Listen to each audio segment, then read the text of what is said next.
Welcome to the Architect My Life podcast. I'm Aya Schlachter, serial entrepreneur and CEO of the MGS Global Group, supporting architecture and design firms with project delivery such as drafting, 3D visualization, and graphics production support. I am also the founder of Architect My Life. My goal is to help creative entrepreneurs such as architects and other design-related professionals grow their businesses while keeping their work-life balance. Each podcast episode features a different woman business owner or thought leader from the creative industry who shares their journey and challenges. If you have a growth story that others in our community could benefit from, please stay until the end of the show to get selected as a guest in our future episodes. Now, let's dive into this episode.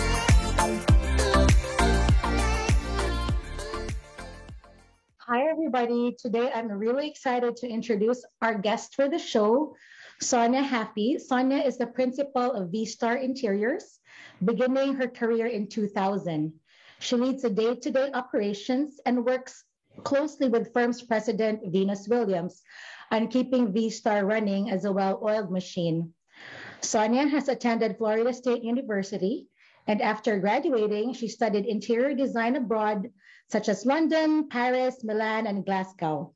With her leadership, they have won multiple design awards and most recently won the 2019 Hospitality Design Wave of the Future.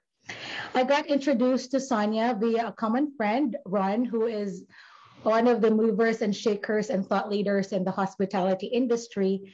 And when I asked him to introduce me to any firm owners, women firm owners, he only recommended one person, and that person is Sonia.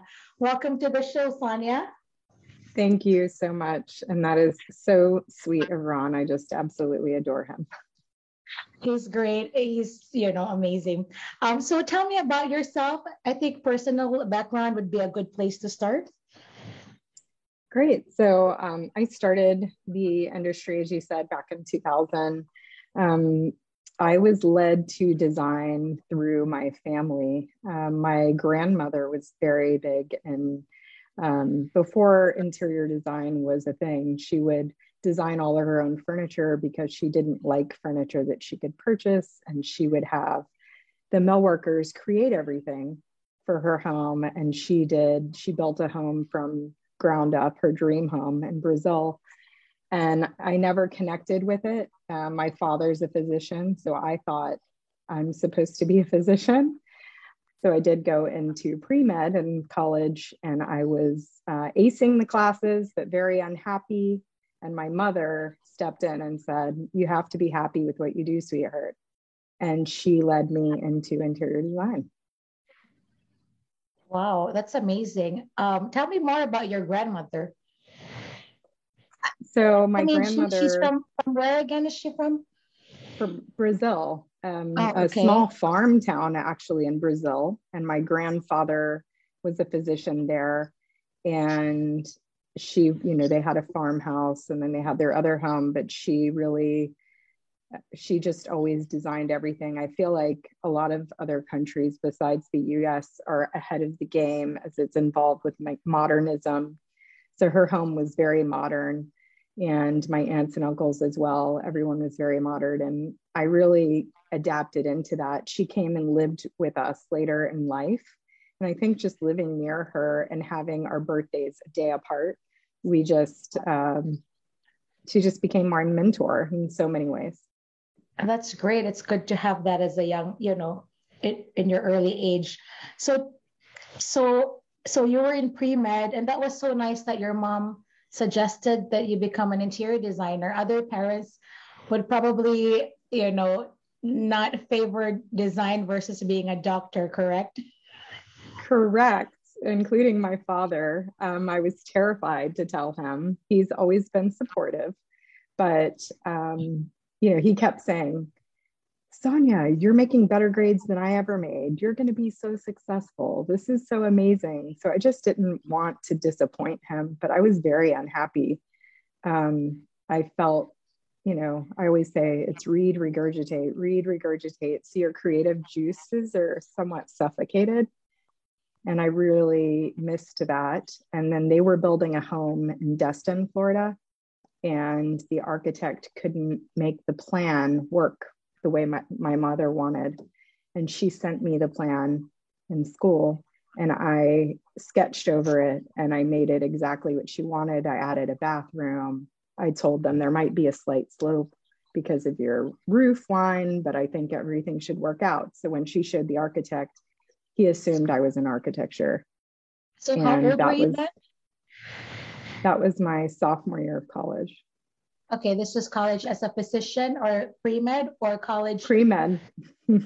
Really? Yeah, you're meant to be in this profession, no Yes, doubt. absolutely.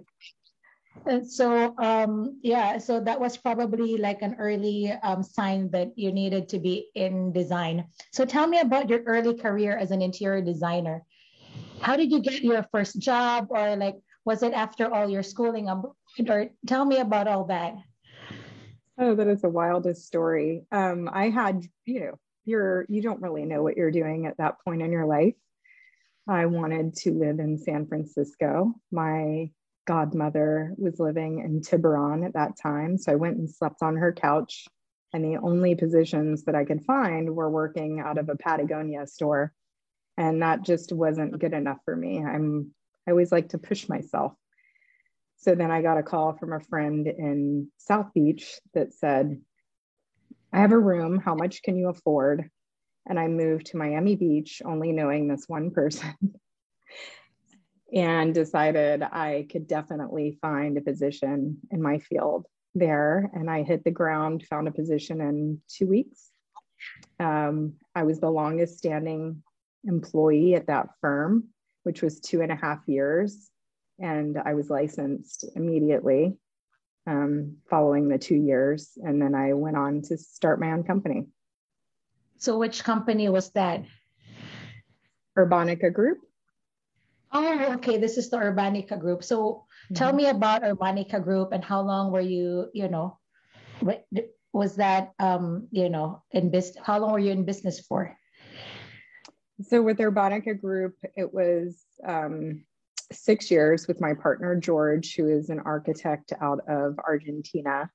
So we were the yin and yang. He was the male machismo and I was the softer leader side. And we built the company up. It was in the height of the market there for condos. We did a lot of condo development. And, all good things come to an end. And I had a major life-changing surgery that led me to believe, that just wasn't for me. I was burning the wick at both ends and I wanted to find a balance in my life. And so I sold my half of the company to him and then So moved is it on. still a business right now? It's still running? Yeah, he runs it in, I guess, kind of behind closed doors. He has projects on his own. He's not Right. advertising a lot. So what was your role in Urbanica? Were you the designer or you did everything? So everything.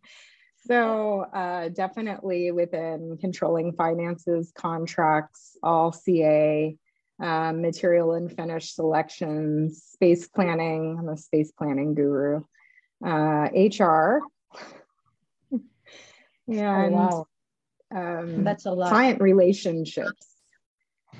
Maintaining client relationships. He did a lot of business development, but the maintenance of the relationships really came to me with the softer side that really helped us. That's great. So tell me about your career path that led you to become a partner at V-Star. Not many people know that Venus Williams is actually an interior designer. It's like when I say I'm interviewing the partner of V-Star Interiors, Venus Williams, Venus the tennis player. I'm like, yeah. So tell me about how you met. This is a great story.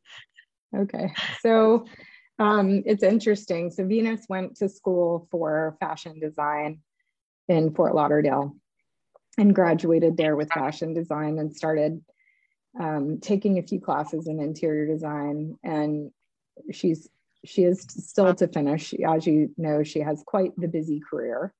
And I call it her side job, her side hustle.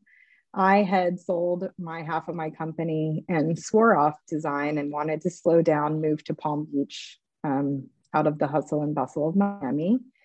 And that's when the market crashed. So in 2008, the housing market had crashed. Her company was running, V-Star, was running as a luxury residential firm here locally in the Jupiter area. And when that fell, she realized she wanted to diversify her company. She asked a mutual friend of ours, the perfect timing. There's not going in anything in the market. It's back to just me. I want someone to take my company and diversify and make it commercial. And he said, well, I have a friend and I know she could do it, but she swore off design. She's in your area and she's moved there and she's had a son, and you can call her and see what happens. And at that point in my life, I had my son, my first child, and I had taken off a year and really put forth the effort to be a stay-at-home mom. How old was your son then? He was a year old.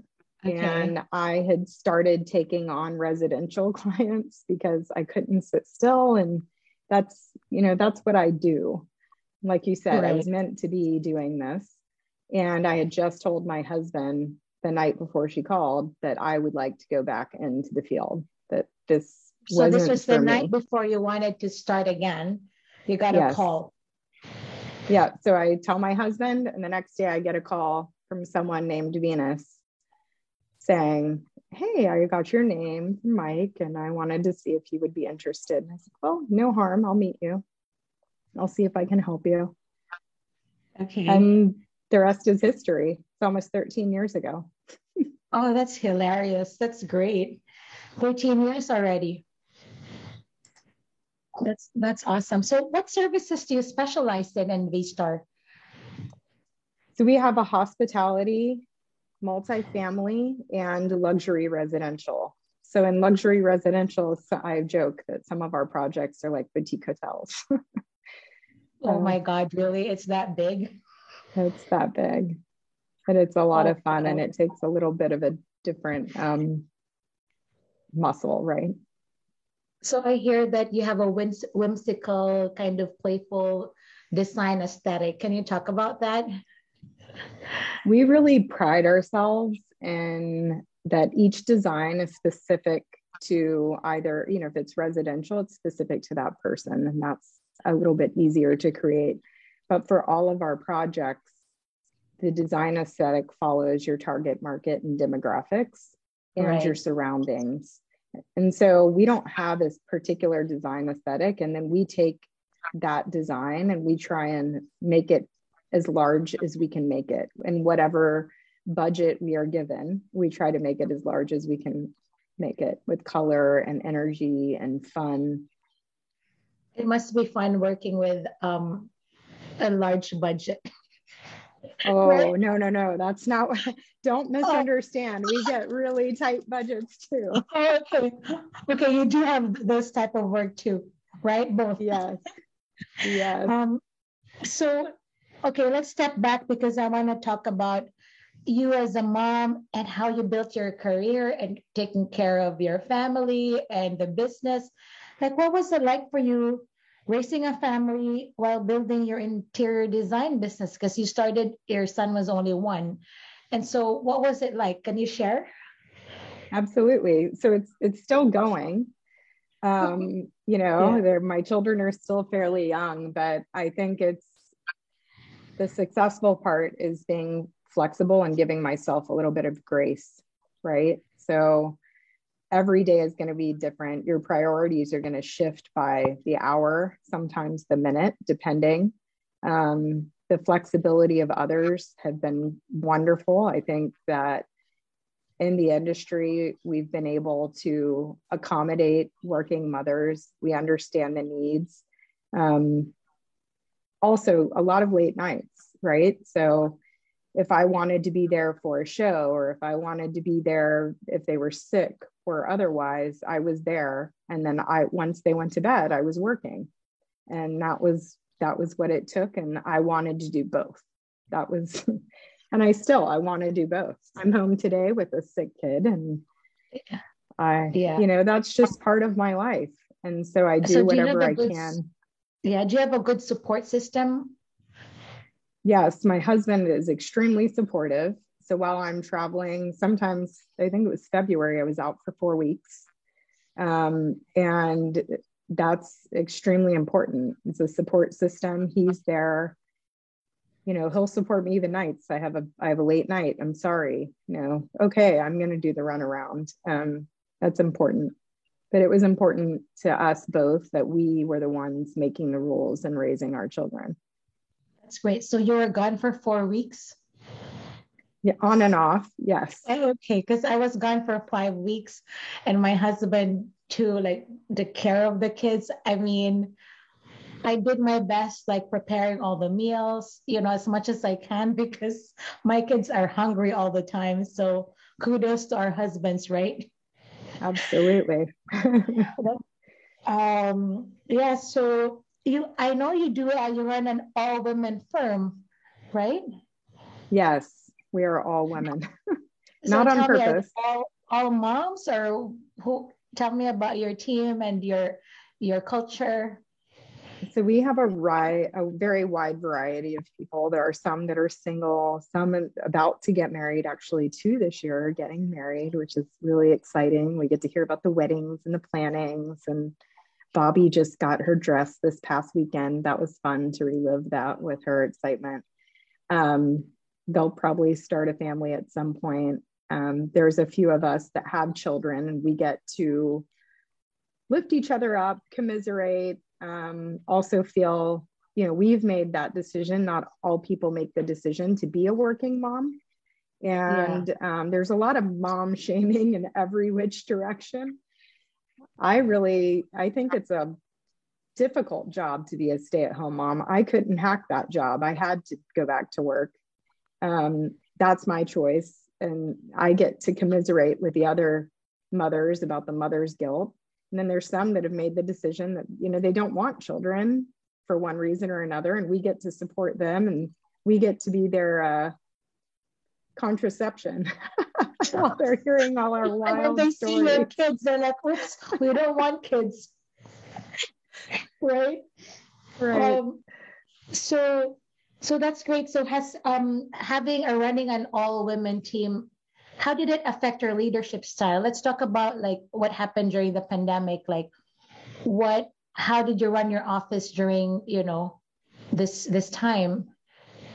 Yeah, it's been difficult. I would always say, even in our culture, we say we have a servant purpose. So I would call myself a servant leader. I always ask them, how can I help? If I'm even giving them a task, I'm asking, how can I help? I'm part of it. We are a team. We are a group. I feel like with women, especially, it's, how can I support you in anything? I want to be your mentor in all parts of your life. I want you to trust me. I want to be able to trust you.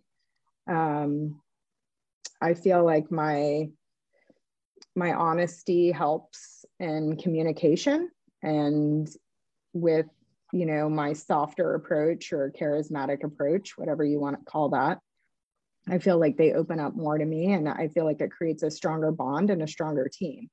So during COVID, a lot of it was, I know what I think, right?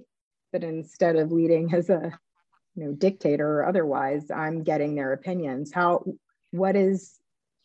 What is your comfort level? And asking each person honestly, what is your comfort level? And I took the least comfortable level, and that was our litmus test. That's what we ran with. If that person is uncomfortable with this, then that's how we're going to operate.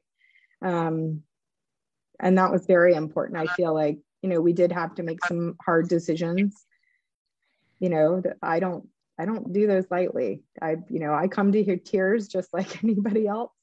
Right. I feel their pain. Yeah. So when I introduced you earlier, you said that you made sure V-Star was a well-oiled machine, running like a well-oiled machine. Can you teach us how to do that? Well, that is with the team, right? Yeah. Part of the process, I am not an island. I cannot be my own. I am no one without my team.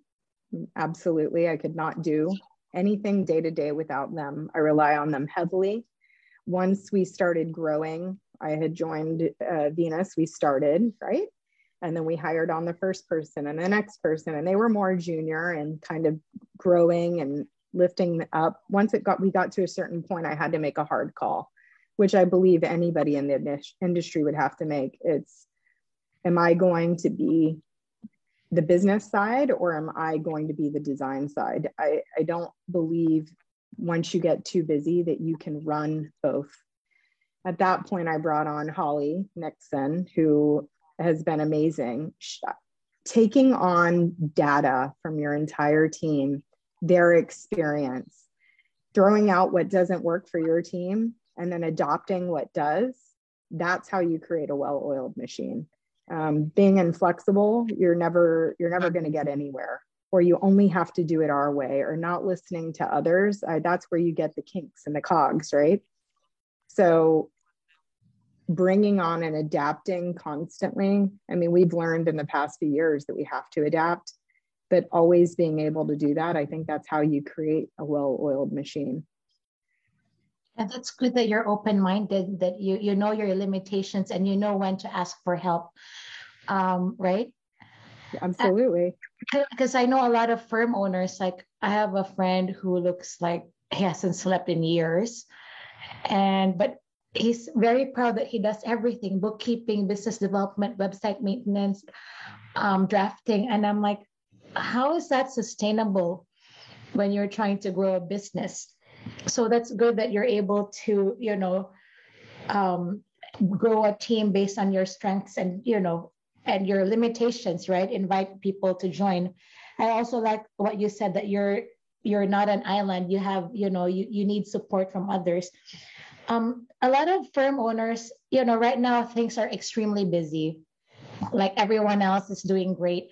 But what about, what are kind of strategies you can offer or you can share with firm owners? Because you've been through a lot of, you've been through the 2008 recession. I mean, I certainly have, and COVID. Like, what are like diversification strategies you can share with firm owners who are just busy drafting and designing and not even thinking about the next client or the next recession or the next whatever, like how would you teach that to someone who's just busy drafting and working? Well, I think it's important. Relationships are everything. And even if they don't give you tangible money, right? You don't see dollar signs there. Those relationships will carry you into the future. Having open conversations with others in your industry. During COVID, one of the architects that we know, love them dearly. I call them the Daves from 3877. Love you guys. They created a team of industry leaders and business leaders, and we all got on the phone and we listened and we were honest. And how does your firm work? How does your firm work? Are we competitive? Sure. We know that at some point we might be going for the same project, but we also know that we are going to speak to each other honestly, and give each other the support. We're in the same industry. I think that helps a lot. Many times you are in a certain field and you're not willing to speak with someone in your industry because of fear that you might lose all your projects or they might know your industry secret. Guess what? They already know it. They're in it. They're creating the same proposal you are. And you're even more competitive if your contract is saying the same thing. You're even more competitive if you're going with the same number. One of you is going to beat the other one out for one reason or another. It could be personality, it could be the color of your hair. You don't know. It's just having those conversations, and just as your investment partner or your investment leader, whoever that is in your life, they're going to tell you to diversify your portfolio. Don't put all your money in the bank and let it sit there. Not everything in cash, not everything in investments. Oh, have some in tech, some in this. That's what you need to do in your industry as well. So it's good to really make connections even with your competitors, because your competitors can be your collaborators in the future, right? Like, Absolutely. and that's how I belong to the Women in Architecture, Women Architecture Collective Facebook group. And some women are looking for jobs. They post that I'm looking for a job, or some firm owners, hey, I have an opening, or I can't take on this job. Would anyone in Houston, I'm in the Houston area, take this small project? So it really, I think generosity is the key to success. Like my father always told me, like if you lead your life with a close hand and very selfish, you will never receive any blessings. You gotta always give to receive. So your hand is always open to give and to receive. And I think that's very difficult to do, but I try to live the way he taught me. And like you, servant leadership, how can you empower your team and your people so that they can be successful, right? Absolutely. And, in that, when your greatest lessons, when did you learn them? Off of your greatest mistakes. Yes. It's not fun to watch, and they're going to make it. And I think sometimes you just have to allow it. So that's your greatest mistake that turned into your biggest lesson. well, the most recent one was somehow I got hacked on Facebook, and oh my gosh, I don't know what happened. And I was part of all these groups, like you just mentioned one, and I went in and I was trying to figure it out. I couldn't figure it out. I couldn't get back on. They wouldn't let me on. I sent them my ID. I sent them all these other things. Best blessing ever. I have no Facebook account now, but it is very helpful to have. I gained about an hour of my time a day. No, probably like 4. You never know. You never know. That's great. I mean, yeah, imagine life without Facebook and Instagram, right? Will be more productive. Yeah. And industry mistakes. I mean, I've made plenty in my lifetime. I didn't check this, or the product changed, or I didn't check the drawing set, and oh no, they installed a different floor. What am I going to do? How am I going to tell the client this? It's just things happen, especially if you have a team, you're trusting your team, and oh, I trust you, I'm not going to check that. And then you have to own it in the end. That's one of the biggest lessons I've ever learned, is walking up, looking a client in the face and admitting that you messed up. That was it. There's nothing around this. I'm not going to blame it on anybody else. This is on me. So you took it for the team, really, like it was your responsibility. That's great. Like instead of pointing fingers, it's just, we made a mistake. Did you have to pay for all your mistakes, like, the tile change or whatever? What happens when you install something that was not supposed to be? Yeah, I mean, that happened very early in my career. And there were a few things. The client hadn't called me to verify. The spec had one letter wrong. They didn't send the sample for approval, which is part of the requirement. So we split the cost.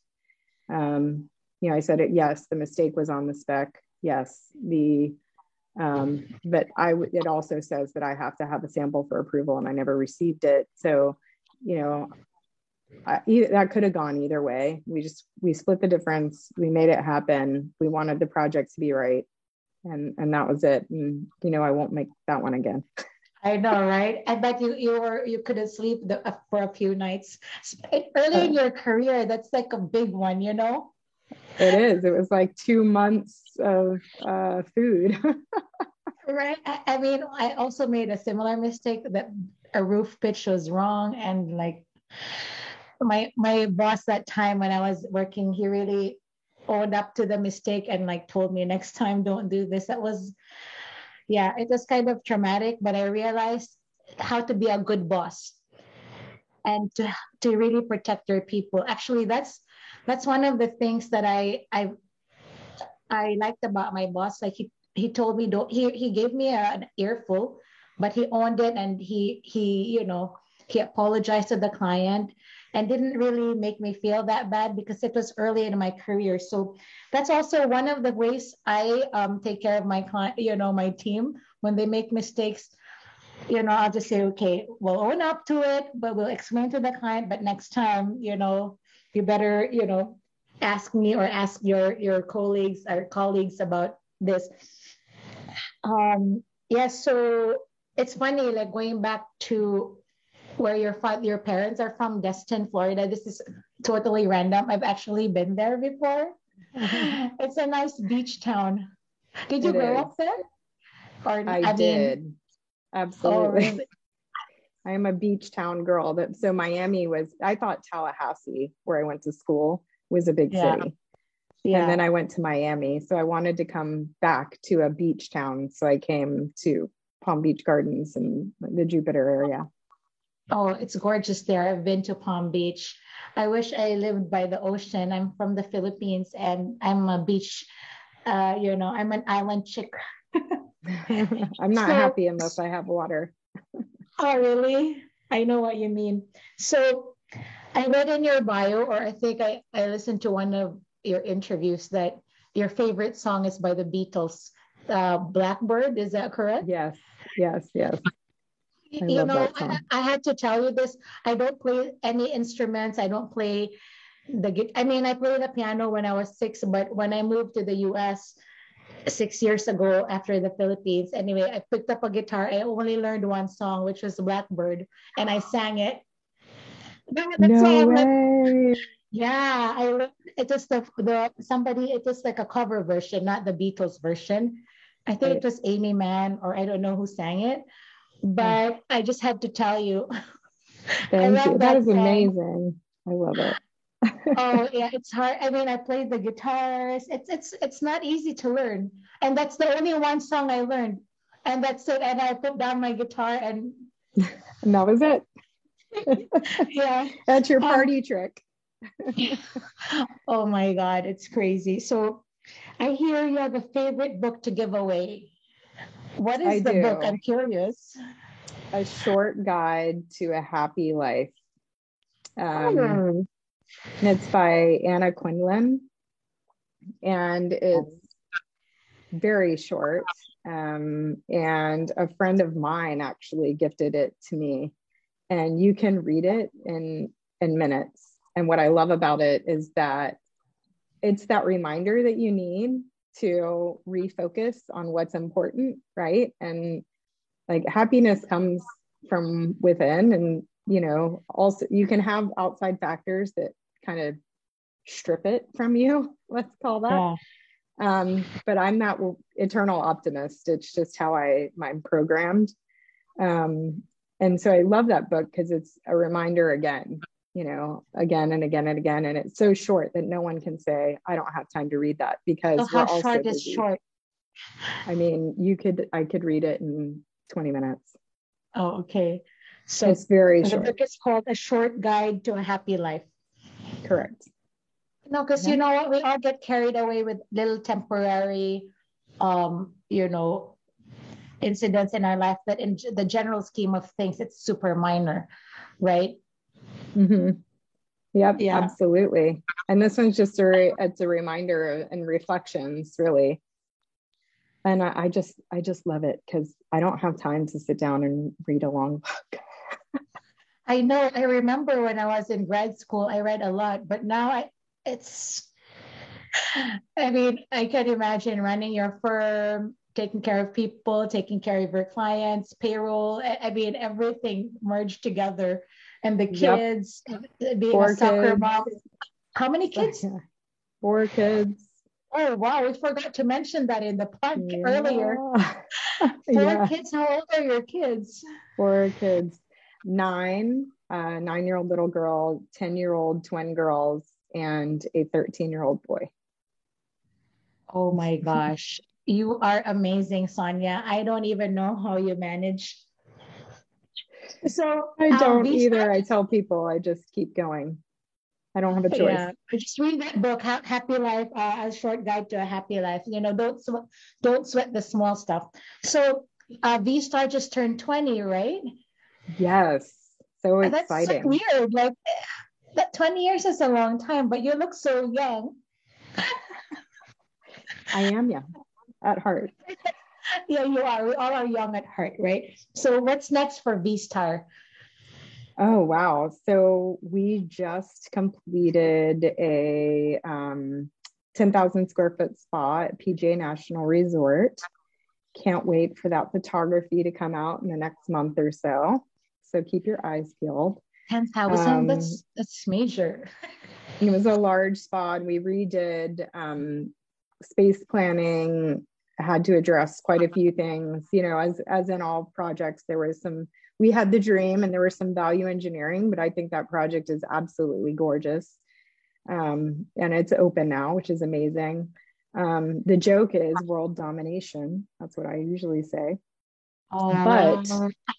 But we do big. You know, dream big. Dream big or go home. So world domination, any offices all over the world, or what's it? So we do have some international projects now in Puerto Rico, cool. 2 hotel projects, which is great for us. You know, that's the baby steps. We want to remain boutique and small. We want to always have, you know, be able to have those very intimate conversations with our clients. So we don't really want offices all over the world, but we want to work all over the world.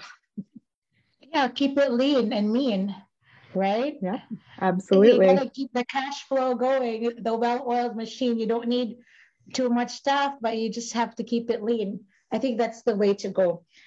And what's next for you? Personal projects, anything on the next 3 years? More kids? No, just kidding. Sorry, I didn't mean to laugh. Absolutely not. No more kids. I'm all set. Just making sure, you know, I have so many things in my head. Right now, I just want to redo my living room. Yeah. I'm the plumber with the leaky faucet, right? It's been sitting the same way since we moved in. I'd like to do that. That's personal. I did take, you know, an understanding architecture course through Harvard, and I really enjoy that. I don't intend to go into architecture, but I love learning more about it. I'd like to get into painting and art again, which is one of my outlets, and maybe finding some more space for me. Wow, that's great. I had no idea. I mean, I know we talked about the 4 kids earlier, but that's super impressive. Sonia, thank you for your time, and congratulations on all your success and accomplishments and being the leader that you are. I'm sure your team members and, you know, Venus, they're so grateful for what you do for your company, for your clients, but most importantly, for your team members. So thanks for becoming a guest on my podcast. Thank you for having me.